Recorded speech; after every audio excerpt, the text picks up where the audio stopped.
নমস্কার বন্ধুরা, আপনাদের সবাইকে স্বাগত জানাই।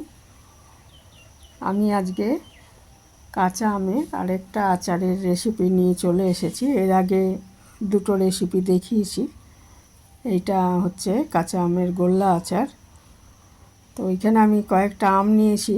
ওই বড় আমটা হচ্ছে কাঁচা মিঠে আম, কিন্তু দেখলাম বেশ টক, ওই জন্য ওটা আচার বানিয়ে ফেললাম আর কি।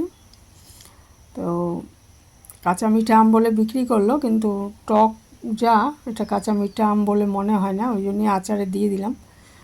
আর এখানে আমি চিনি একটু গুঁড়ো করে রাখছি, এটা আমার পরে কাজে লাগবে। তো আচার তো সবসময় টক আমেই ভালো হয়, যত টক হবে সেগুলো টেস্টি হয় বেশি আমগুলো। আর চিনিটা গুঁড়ো করে রেখে আমি একটা মশলা করে নিচ্ছি। একটু ধনে নিয়ে নিলাম এক চামচ মৌরি নিয়েছি, আর 2 চামচ মতো আমি নিয়ে নিচ্ছি পাঁচফোড়ন। তো পাঁচফোড়নের মধ্যে 5 রকমের মশলা থাকে, আর জিরে, রাঁধুনি, কালো জিরে, মেথি আর মৌরি। তো পাঁচফোড়ন নিয়েছি 2 চামচ, আর 1 চামচ নিয়েছি মৌরি, 1 চামচ নিয়েছি ধনে। এই মশলাগুলো আমি ড্রাই রোস্ট করে নিচ্ছি। তো এই সময় 4-5টা শুকনো লঙ্কাও ড্রাই রোস্ট করে নিতে পারেন, কিন্তু আমার কাছে চিলি ফ্লেক্স আছে, সেটাই দেব, সেই জন্য এখানে আর আমি শুকনো লঙ্কা ড্রাই রোস্ট করলাম না। তো মশলাটা ভালো মতো ভাজা হয়ে গেলে আমি এটা নামিয়ে রেখে, একদম পুড়িয়ে ফেলা যাবে না, তাহলে তিতো হয়ে যাবে। মোটামুটি ভাজা গন্ধ ছেড়ে গেলে এটা নামিয়ে রেখে আমি গুঁড়ো করে রেখে দিচ্ছি। আর ওইদিকে আমগুলো আমি ভালো করে ধুয়ে খোসা ছাড়িয়ে আমি গ্রেট করে নিয়েছি। তো আমি এই যে আমগুলো সব গ্রেট করে নিয়েছি, এর মধ্যে মিশিয়ে দিলাম আমি পরিমাণ মতো 1/2 চামচ মতো নুন। আর এটা আমি গুড় দিয়ে করছি। আমার কাছে এরকম অর্গানিক গুড় ছিল, এরকম গুঁড়ো ধরনের গুড়টা, বা আখি গুড় দিয়েও করতে পারেন, আর নয়তো চিনি দিয়েও করতে পারেন। আমি এটা গুড় দিয়েই করছি আজকে। গুড়ে পাকটা তাড়াতাড়ি হবে, চিনি দিলে একটু সময় লাগবে বেশি, আর গুড়ের পাকটা স্বাদের একটু চেঞ্জ হবে অবশ্যই। তো গুড় দিয়েও আচার কিন্তু খুব সুন্দর হয়। তো আজকে আমি এটা গুড় দিয়েই করেছি। তো এটা ভালো মতো মাখিয়ে নিচ্ছি। আর নুনটা আমি 1/2 চামচ দিয়েছি, কারণ পরে আমি সামান্য বিট নুন মেশাবো।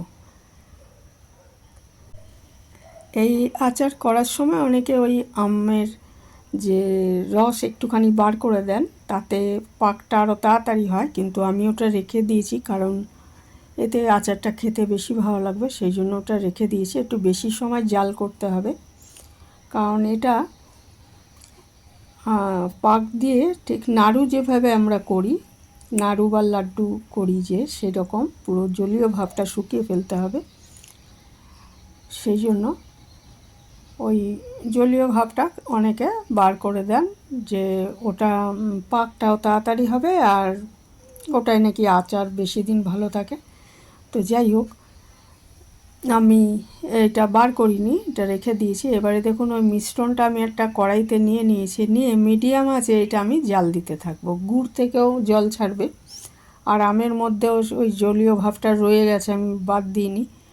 সব মিলে এটা ভালো মতো ফুটিয়ে নিতে হবে। প্রথম দিকে একটু আঁচটা চড়া রাখা যেতে পারে, তবে মাঝে মাঝে ভালো করে নেড়ে দিতে হবে যেন লেগে না যায়। আর পরের দিকে আস্তে আস্তে আস্তে মিডিয়াম টু লো করে দেবেন, যাতে কোনো মতেই তলায় না লেগে যায়। একটু কাশ্মীরি লঙ্কার গুঁড়ো দিয়ে দিলাম রঙের জন্য। আমি হলুদ দিইনি, ইচ্ছে করলে সামান্য হলুদ দিতে পারেন, তবে রঙ এমনি খুব ভালো হয়েছিল এই কাশ্মীরি লঙ্কার গুঁড়োটা দেওয়ার জন্য। আর একটু লাল লঙ্কার গুঁড়োও আমি এর মধ্যে দিয়ে দেব, যাতে স্বাদটা ভালো হয়। আর যারা শুকনো লঙ্কা গুঁড়ো করবেন তাদের আর লাল লঙ্কার গুঁড়ো দেওয়ার দরকার নেই, কাশ্মীরি লঙ্কার গুঁড়োটা দিতে পারেন, কারণ ওটা রঙের জন্য, ওটাতে খুব একটা ঝাল হয় না। জলটা আস্তে আস্তে কমে আসছে। সামান্য লাল লঙ্কার গুঁড়ো আমি দিয়ে দিলাম ঝালের জন্য। ভীষণই ভালো হয় এই আচারটা খেতে, তার অনেক দিন রাখাও যাবে। আর যারা অনেক দিন রাখতে চাইবেন তারা একটু ভিনিগার মেশাবেন, আর নয়তো এটা ফ্রিজেও অনেক দিন থেকে যাবে। আর বাইরে রাখতে হলে মাঝে মাঝে রোদে দিতে হবে। এটা জাল দিয়ে নিয়ে মানে ক্রমশ জাল দিয়ে নিয়ে ওটা দিলে ওটা সেদ্ধ হয়ে যাবে আর কি আমটা। আর এখানে দেখুন আমি একটু চিলি ফ্লেক্স আর ওই যে মশলাটা আমি গুঁড়ো করে রেখেছি শিলে, সেইটা মিশিয়ে নিচ্ছি। এটা মিশিয়ে নিচ্ছি। এটার অর্ধেকটা আমি ওই আচারের মধ্যে দেব আর অর্ধেকটা রাখবো আমার পরে কাজে লাগবে। আর এখন দেখুন আমি অনেকটা ওটা জাল হয়ে এসছে, আমি একটু বিট নুন দিয়ে দিলাম এই অবস্থায়। আর মানে হয়ে এসছে অনেকটা, সেই সময়টা বিট নুনটা দিতে হবে। আর মশলার অর্ধেকটা আমি এর মধ্যে দিয়ে দিচ্ছি।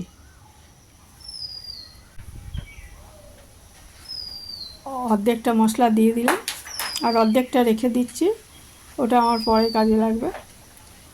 এটা মিশিয়ে দিয়ে একদম ক্রমাগত নাড়তে নাড়তে এটা নাড়ুর যেরকম হয়, যে একদম যেরকম পাকটা হয় সেরকম এটা করে নিতে হবে।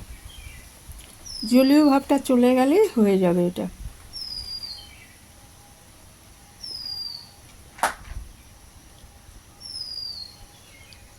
তো এই অবস্থায় কিন্তু এটা ভালো মতো নাড়তে হবে, না হলে এটা লেগে যেতে পারে।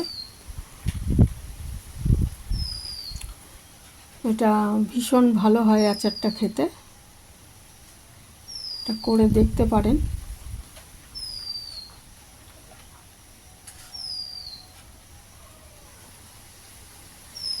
এটা হয়েই এসছে প্রায়।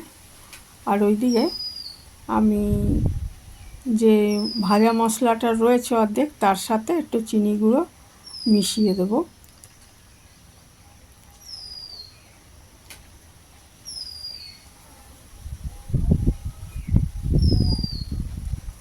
এটা ভালো মতো যখন এটা ছেড়ে আসবে কড়াই থেকে, তখন থেকে বুঝতে হবে যে এটা হয়ে গেছে। তখন এটাকে নামিয়ে আগে ঠান্ডা করে নিতে হবে। ঠান্ডা করে নিয়ে তারপরে এটা নাড়ু বা লাড্ডুর আকারে গড়ে নিতে হবে।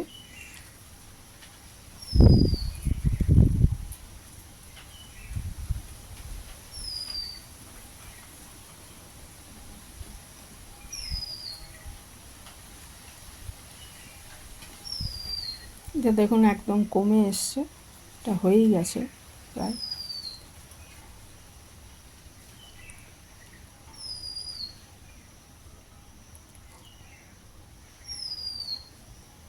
ওখানে একটা প্লেটের মধ্যে আমি ভাজা মশলার গুঁড়োটা আর 2 চামচ চিনি মিশিয়ে নিচ্ছি।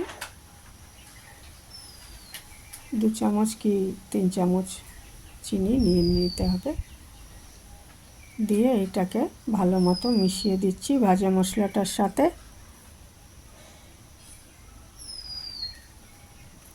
আর ওইদিকে ওইটাকে ঠান্ডা করে নেব আগে আমের আচারটা। ওটা ওই অবস্থাও রেখে দিতে পারেন, সেটাও খুব ভালো লাগবে খেতে। আর নয়তো এইভাবে নাড়ুর আকারে গড়ে নিতে হবে বা লাড্ডুর আকারে গড়ে নিতে হবে। হাতটা আমি একটু সর্ষের তেল মাখিয়ে নিয়েছি যাতে সুবিধা হয় এটা ইয়ে করতে। একটু হালকা গরম গরম ভাব আছে, ঠান্ডা হলে আরও এটা টেনে যেত, শক্ত ভাব চলে আসতো। তো একটু হালকা গরম ছিল, সেই জন্য একটু নরম ভাবটা রয়েছে। তারপরে এই নাড়ুর আকারে গড়ে এটা এই চিনি আর ওই মশলার মিশ্রণটায় মাখিয়ে এটা রেখে দিতে হবে। এই ছিল আমার আজকের রেসিপি, ভীষণ টেস্টি একটা আচারের রেসিপি।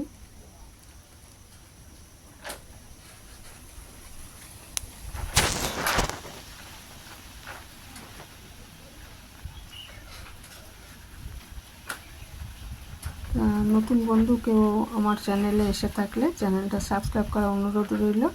আর পুরানো বন্ধুদের অনেক ধন্যবাদ আমার পাশে থাকার জন্য। আমার আচার একদম রেডি। এরকম নাড়ু বা লাড্ডুর আকারে, নাড়ুর থেকে একটু বড়ই লাড্ডুর আকারে এটা করে নিয়েছি। আর ওটা মাখিয়ে নিচ্ছি। বাকিগুলো এইভাবে আমি করে নেব।